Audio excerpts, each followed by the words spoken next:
ជីវិតប្រៀបដូចជាការធ្វើដំណើរនៅលើផ្លូវមួយដ៏វែងឆ្ងាយប៉ុន្តែខុសគ្នាត្រង់ថាផ្លូវជីវិតមានឧបសគ្គច្រើនរាប់មិនអស់ដែលយើងអាចនឹងជួបប្រទះសម្រាប់ផ្លូវដែលយើងបានជ្រើសដើរយើងអាចទទួលយកបានគ្រប់យ៉ាងទាំងពេលរីករាយនិងពេលកាត់ទុក្ខព្រោះយើងគឺជាម្ចាស់នៃផ្លូវអ្នកផ្សេងគេអាចនឹងសើចចំអកឲ្យយើងឬមិនពេញចិត្តនឹងជម្រើសរបស់យើងប៉ុន្តែគេមិនបានមកជួយដោះស្រាយបញ្ហាយើងឡើយគេបានតែនិយាយបានតែថាយើងគួរតែអញ្ចេះគួរតែអញ្ចោះ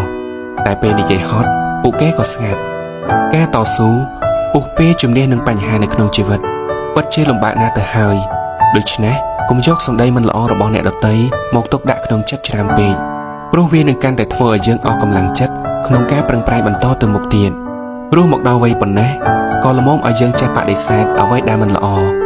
ហើយយល់ព្រមទទួលយកតែអ្វីដែលល្អនិងស័ក្តិសមឲ្យយើងទទួលយកតែប៉ុណ្ណោះ